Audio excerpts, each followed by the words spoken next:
Our thoughts are prayers, and we are always praying. Our thoughts are prayers. Listen to what you're saying. Seek a higher consciousness, a state of peacefulness, and know that God is always there. And every thought becomes a prayer. Hello, fam, faves, likes, and loves, and those souls I've yet to meet.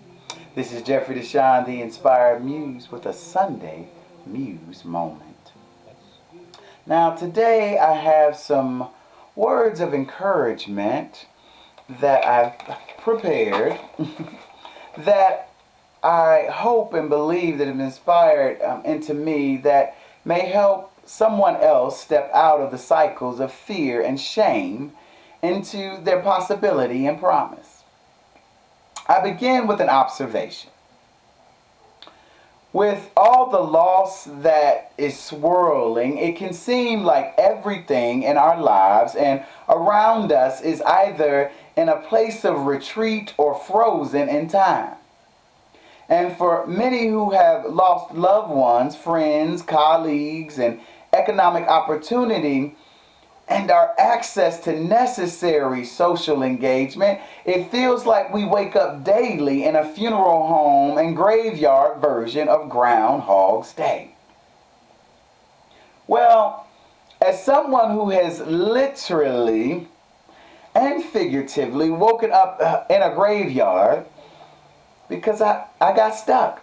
I got stuck in my grief, I got stuck in my pain, I got stuck in my loss. I want to share wise words shared by an elder at a funeral I attended several years back.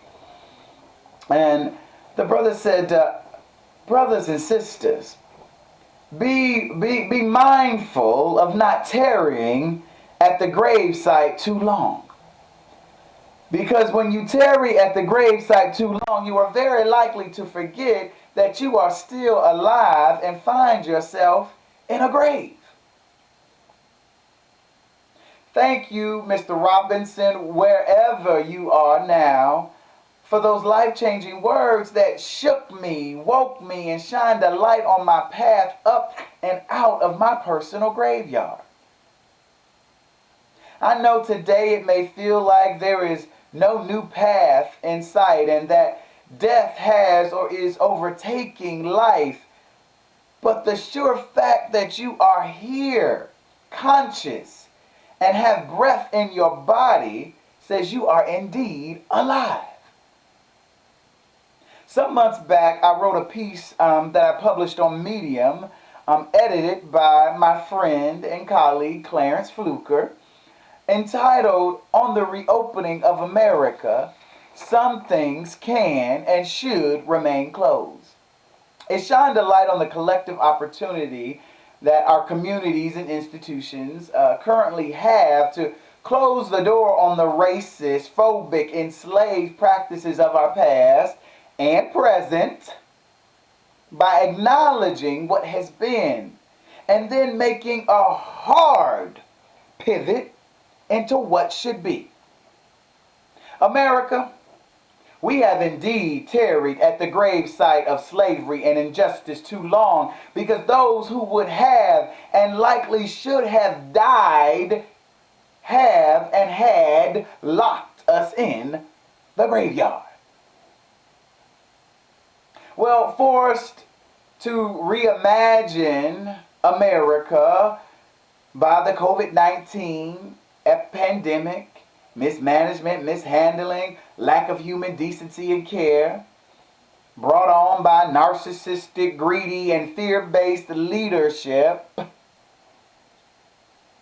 has now brought us to the place where the doors of the gates of the graveyards have been burst open, and today I am inviting all to step up and step out. America has chosen new leadership.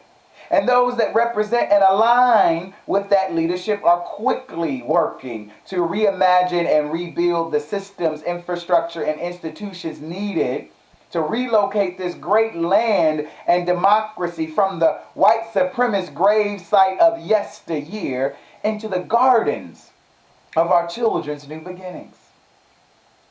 This is not, well, to be clear, this is not a political talk today. I can do that. It's not what we're doing today. However, when someone and persons offer themselves for service, we should say thanks. Thank you, President-elect Joe Biden and Vice President-elect Kamala Harris, for going into battle on behalf of all Americans, whether they voted for you, selected you, or have accepted you or not. You have said yes, and in saying yes, you have taken on this extremely hard work. And for that, I say thank you. And I send prayer and prayers of peace, safety, protection, clarity, honesty, and continued and sustained authenticity and rest over your life and the lives of all those you do and shall rely upon to manifest the work ahead. And now, for those that I really came to speak to today, that those that I have this word of encouragement and inspiration that I hope might reach you today, for those of the rest of us who are in our individual life and family life and community living, pressing through to arrive at our brand new day, for you, I again echo the words of Brother Robinson. Let us not tarry at the grave sites too long. I borrow from the long line of preachers from which I was birthed, because that right there is the devil at his best work. His and her. That right there. The whispers of self-doubt, the shadows of broken, painful, and often unexplained past. The shame of survival decisions made that backsplashed onto us like cement and have locked us in as if we were Elsa in Frozen. Brothers and sisters, I remind you of something you already know. Those are not the echoes of life, but echoes of the dead and the undead who play out their characters. For those that seem to just not be able to step up, jump up, rise up, and take your walk to the gates of tomorrow, I have some words of encouragement and strategies for you to employ that you might want to consider. So first, I begin with this. If you are not ready to lay down in the grave and be sealed forever, stop acting like it. You heard me. So often in my personal living and coaching, so many are navigating these chaotic moments as if they themselves have already died, which I personally find disrespectful for those who have passed on, who have died, who have transitioned, who are in transition, who have lost their life to COVID, lost their breath, lost their life to comorbidities, lost their life to the stress of being a black woman, holding life and existences together, being a black man who feels he's lost in the shadows, being a trans woman and trans man who have given up or been snuffed out because they just want to live and breathe as they see themselves, as they are, and get a glimpse of the dream that has been promised. Stop the daily calls of woe is me, what I don't have, what I can't do. Well, you woke up in a graveyard with the rest of us. So what the hell are you expecting to be able to do other than get yourself up and out? Now, I know many around you have either transitioned on or are so deep in their graves that they cannot see their way out. And for those that have transitioned on, we pray a prayer of peace in transition, and may you have arrived at your desired resting place. But those who are in their graves and they just can't see their way out, many of them, and still many who have gone on, are yet still crying out in hopes of a return, hopes that someone, something, somebody will come along and raise them up and out. So if they are crying out, still seeking life and living, my goodness. We are approaching near 300,000 deaths in the United States, as I saw on the internet prior to recording this, and in the United States, and over 1.5 million deaths worldwide. If you find yourself among the living, it is now your personal responsibility to set a strategy and find a way to get yourself and those who you are in care of up and out. Now, there is nothing else left to take from someone else. I want to be very clear. I don't say get up and out by any means necessary, because it's become clear to me that some of us get confused in this moment. Like, oh, I got to get up and I got to do what I do, any means necessary. There's nothing else to take from anyone else. It has already been taken. It's all been taken.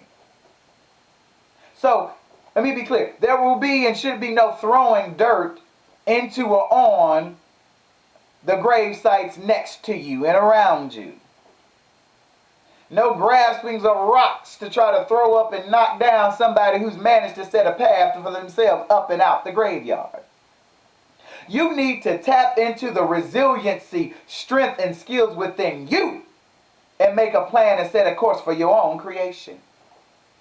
And I happen to believe that when we do that, those next to us, those who may be crawling by, running by, leaping by, may then see us and see our efforts, our attempts, and might share some power, some strength, and some strategy to help you move up and forward. That was first. Now, second, for those that can't get up because you don't want to leave Mama's gravesite, Daddy's gravesite, Graham's gravesite, Pop's gravesite, our best friends, other loved ones that have passed on. Again, those who passed, we pray a prayer of peace and transition, and may you have arrived at your desired resting place. But sadly, sometimes we hold on to those that have already let go, or those who have, worse yet, given in. But brothers and sisters, if you choose that, that is an automatic decision to accept death and join them. I know it sounds hard and harsh, but loves, I have been there, and you don't realize it when you are piling dirt onto yourself. But you will hold on too long and find yourself buried, as we might say in the South. Praying something, someone, somebody comes upon you to help dig you out. Or at minimum, get your hands free, your feet free, so that you can try. In the words of a very wise peer, those are not generational curses that have bound you down. That which holds you locked at the grave sites and sides of others are manifestations of fear, shame, and sorrow born of anchor survival decisions made in the past. We must stop accepting generational curses and passed down behavior as the justification for our inability to move. Now I understand and I get it.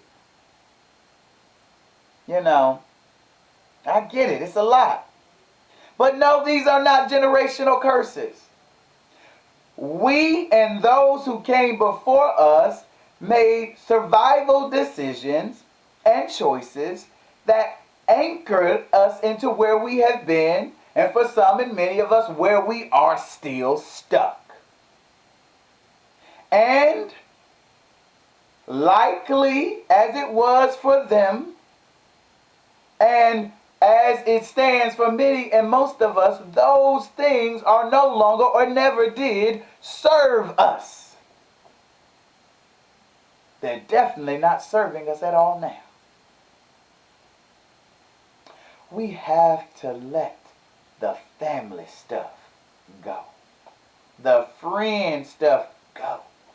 The high school child stuff go. The racist, phobic, anti-vestiges of our institutional and systematic past in the United States. White brothers and sisters, privileged brothers and sisters, fear-based to lose what you had gathered, brothers and sisters. It must be let go. What daddy didn't do, what mama couldn't do, what granddaddy and uncle and the lady down the street should not have done. Known and unknown, we must let the trauma go and release the hand of pain, anger, resentment, and self-doubt that has been holding us, whispering in our ear. It sounds familiar. It feels of comfort. But that is not whispers of the living and of life. So jump up and sprint to the gate. Don't overthink it. Do not stop it. Go. And get yourself up and out. And don't worry about what's on the other side of the gate. The only thing that matters is already guaranteed. You're in a graveyard. You're at the gravesite. The only thing on the other side of the gate, on the other side of the door of the mausoleum, is life and living. Now, I know this may be hard to hear for some. I understand many cannot see past the orange shadows and the screaming white noise on our shoulders and on our backs, to believe that life and living is indeed on the other side. Well,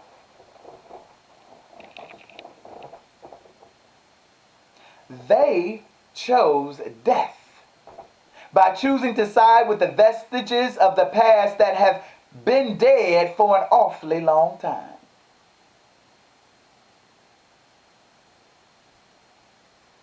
And I don't know about you, but I don't choose to listen to or curate my life and living by taking advice from those who live for the past, particularly through the tools of death, damnation, and the grave.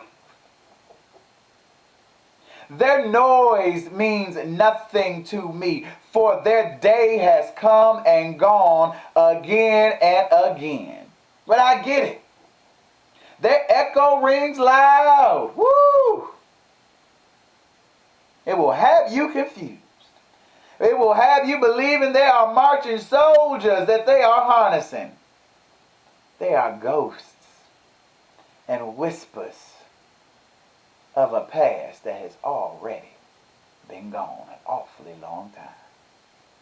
But brothers and sisters, the reason why we must get up, jump up, and run now that the gates and doors of the gravesite have been burst open is because they hold the keys to the chains of our existence. As I said, if you follow me in my Tuesday morning pep talk last week, now is the time. If not now, when? Never, I would possibly posture for many. To stand in the face of the devil that manifests himself as fear, shame, and unbelief in life and living, and look him square dead-eyed in the darkness of his shadow. And excuse my language, muff the babies or not, tough love can be a helpful thing. But our children too need to learn to look the shadows of the past, look at the shadows and the darkness that are trying to stand before you in your future, and look at the devil of fear and shame and say, fuck you, fear. I said it, and I mean it. I mean it because for unlike some things and practices and carried on cultural behaviors, for unlike some, this white noise of white supremacy that is echoing, that is being carried on the harps of the orange shadows and the stumping, dead, dry red elephants of our past, they know exactly what they do. And they do it with a zeal and a thirst for death by manufactured lack and manufactured false scarcity that has proven for them to be unquenched. So stop listening to the orange shadows and the white supremacist whispers of their surrounding echo chamber. Put on your your internal noise canceling headphones. Position yourself in the direction of the gates of life and living. And you put one foot in front of the other as fast as you can and as fast as your living will allow.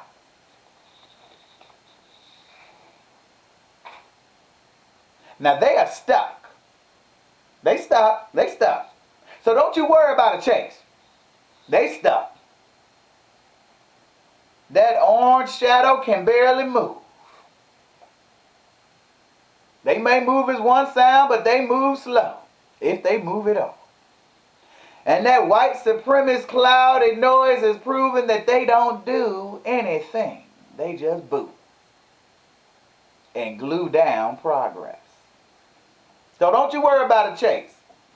Take 2 steps forward and you will be free to run, to crawl, to sprint, to soar right into the door of your new tomorrow and our collective peace.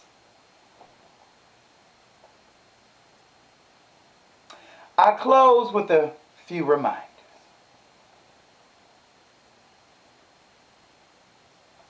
1, if you are not already dead, stop acting like you are or have died. Period. Stop it. 2, generational curses are not locked and keyed into your life and living. Let those anchor survival decisions of the past go. Those that are yours and those that are others. And step forward into a lighter, freer journey. Trust me, you are going to need the new energy that will be restored by leaving all that dead baggage behind in order to complete your journey. 3, stop listening to the voices of the dead and the self-damned. If you know you desire to live and your living is in front of you, not behind you or below you, then why would you listen to that which would hold you in place?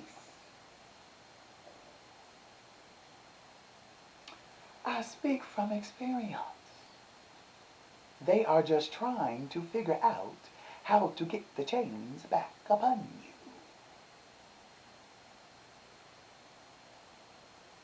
Brothers and sisters, finally, take up thyself and walk. For if you don't, your grave has already been made ready.